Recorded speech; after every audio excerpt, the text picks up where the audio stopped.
और एक तरफ जहां ये बयान अब कांग्रेस की गले की फांस बनता नजर आ रहा है, तो वहीं दूसरी ओर राधिका खेड़ा वाला मामला भी अब तूल पकड़ता दिखाई दे रहा है। तो आपको पार्टी की national media coordinator Radhika Khera और प्रदेश कांग्रेस नेताओं के बीच एक विवाद हुआ। जानकारी के मुताबिक प्रदेश कांग्रेस संचार के प्रमुख सुशील आनंद शुक्ला और राधिका खेड़ा के बीच कुछ बातों को लेकर तीखी बहस हुई। इतना ही नहीं, बात तू मैं तक आ गई। बताया जा रहा है कि विवाद बढ़ने से राधिका खेड़ा राजीव भवन से रोते हुए बाहर निकल गई और सोशल मीडिया प्लेटफॉर्म पर ट्वीट कर अपनी व्यथा सुनाई। सबसे पहले आपको वो वीडियो दिखाते हैं।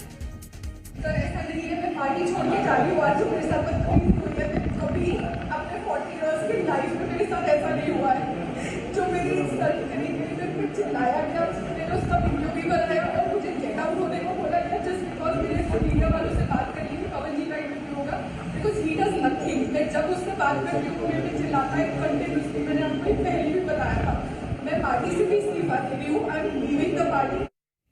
तो वहीं इस वीडियो से पहले राधिका खेड़ा का एक पोस्ट सामने आया था और इस पोस्ट में उन्होंने लिखा था कि कौशल्या माता के मायके में बेटी सुरक्षित नहीं है। पुरुषवादी मानसिकता से ग्रसित लोग आज भी बेटियों को पैरों तले कुचलना चाह रहे हैं, करूंगी खुलासा। तो ये राधिका खेड़ा का पोस्ट था। अब राधिका के इस पोस्ट के बाद लोग अलग अलग तरह के कयास लगा रहे थे कि उनका वीडियो सामने आया और उसके बाद उनका एक और पोस्ट सामने आया, जिसके बाद आने से साफ हो गया कि उनके ये पोस्ट किस ओर इशारा कर रहे थे। राधिका ने अपने दूसरे पोस्ट में लिखा, नारी तू अबला नहीं, स्वयं शक्ति पहचान, अपने हक को लड़ स्वयं, तब होगा उत्थान।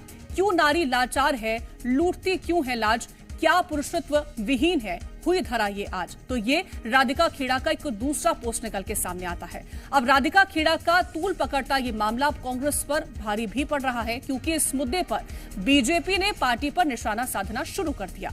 मामले में बीजेपी प्रवक्ता गौरी शंकर सुभाष का कहना है कि राधिका चाहें तो उन्हें सुरक्षा दी जाएगी। पार्टी के मुख्यालय में कल जो घटना घटी है, ये कांग्रेस का वैसे तो आंतरिक विषय है, पर चूंकि एक महिला के सम्मान का विषय है, इसलिए इसमें बोलना आवश्यक हो जाता है। और विषय इसलिए महत्वपूर्ण है क्योंकि छत्तीसगढ़ को माता कौशल्या की हम भूमि कहते हैं और छत्तीसगढ़ महतारी को हम वंदन करते हैं। वहां पे एक महिला को जिस प्रकार से अपमानित किया गया है, बहुत ही अपने आप में शर्मनाक विषय है। सुशील आनंद शुक्ला जी लगातार राजीव भवन में बैठकर उगाही कर रहे हैं, गुंडागर्दी कर रहे हैं और उसी की परिणति इस प्रकार का परिदृश्य वहां पर सामने आया है। सुशील आनंद शुक्ला जी अभी भी पद में क्यों बैठे हुए हैं, क्यों गुंडागर्दी कर रहे हैं, किस व्यक्ति ने उनको इतनी बड़ी छूट दी है। इसके पहले भी कांग्रेस पार्टी के प्रवक्ता के साथ वो खुलेआम भिड़ चुके हैं। ऐसे आचरण के लोग वास्तव में कांग्रेस पार्टी को बहुत आगे ले जाएंगे। इनके गुंडा चरित्र को दर्शाता है। वास्तव में कांग्रेस पार्टी नहीं, एक गिरोह बनकर रह गई है। और वहीं अब इस मामले में कांग्रेस कई तरह की सफाइयां देती नजर आ रही है। कांग्रेस ने इस पूरे मामले को पार्टी का निजी मामला बता दिया है। हमारी कोलीग है, हमारी बहुत काबिल कोलीग है, मेरी उनसे लगातार बात हो रही है। छोटा मोटा विवाद हो जाता है आपस में, वो ऐसा कोई बड़ा मुद्दा नहीं है। हम लोग विवाद को निपटा लेंगे। जांच भी हो रही है कि इसने क्या गलत बोला है, तो उस पर भी हम पूरी जांच करेंगे। देखिए, मैं आपको कह रहा हूँ, मैंने जवाब दे दिया कि हमारी काबिल कोलीग हैं। अगर उनके मन को किसी ने दुखाया है तो हम उसकी जांच। राधिका खेड़ा जी हमारे मीडिया सेल में रही हैं, दिल्ली से रही हैं और हमेशा छत्तीसगढ़ के प्रभार में रही है। साथियों के बीच यदि कोई किसी प्रकार की व्यक्तिगत रूप से कोई बात होगी तो उसे मिल बैठकर तय करें।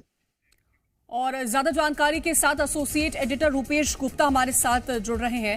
रूपेश, कांग्रेस का ये नारा था कि लड़की हूं लड़ सकती हूं, लेकिन अब जिस तरह का एक पोस्ट राधिका खेड़ा की तरफ से ट्वीट किया जाता है, एक बड़े खुलासे की बात वो कहती है और उसके बाद एक वीडियो निकल के सामने आता है, क्या इसको लेकर के पूरी सच्चाई है? क्योंकि बीजेपी कह रही है कि सुरक्षा की जरूरत है तो हम दे सकते हैं और पार्टी कह रही है कि ये निजता का मामला है। देखिए, साफ तौर से दो लोगों के बीच का विवाद है और इस विवाद में चूंकि एक महिला है तो जाहिर तौर पे महिला ने काफी जिस तरह से उनके साथ व्यवहार हुआ और जिस तरह से वीडियो सामने आया उसको लेकर के उनमें काफी नाराजगी है।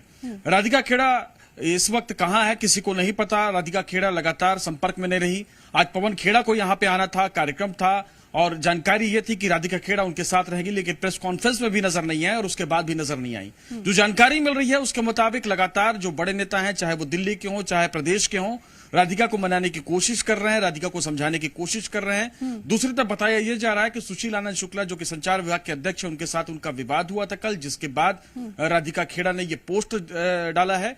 और इस पोस्ट के बाद हालांकि सुशील आनंद शुक्ला ने कुछ नहीं कहा है, अभी तक कोई बयान नहीं दिया है, न उनसे कोई पूछने गया है। लेकिन जिस तरह से भारतीय जनता पार्टी ने इस मामले को लपका, जिस तरह से कांग्रेस पार्टी के जो प्रदेश अध्यक्ष हैं सुबह से कह रहे थे कि हम मना लेंगे, लेकिन शाम तक जो उनका पोस्ट आया वो ये बताता है कि कहीं ना कहीं बात नहीं बनी है। तो कुल मिलाकर के राधिका का अगला कदम क्या होगा, इस पर सबकी नजर लगी हुई है। लेकिन कुल मिलाकर के जो कांग्रेस पार्टी के मीडिया विभाग है उसमें काफी इस चीज को लेकर के खामोशी पसरी हुई है, काफी सन्नाटा है। और कहीं ना कहीं यह भी चर्चा चल रही है कि आखिर इस विवाद का क्या होगा, क्योंकि चुनाव के वक्त यह विवाद हुआ है। बिल्कुल, चुनाव के वक्त कुछ में इस दिनों के तरह का बाद विवाद सामने आना और इसकी जड़ क्या है, क्यों ये विवाद शुरू हुआ, कई तरह के सवाल खड़े हो रहे हैं। फिलहाल बहुत शुक्रिया तमाम जानकारी पहुंचाने के लिए आपका।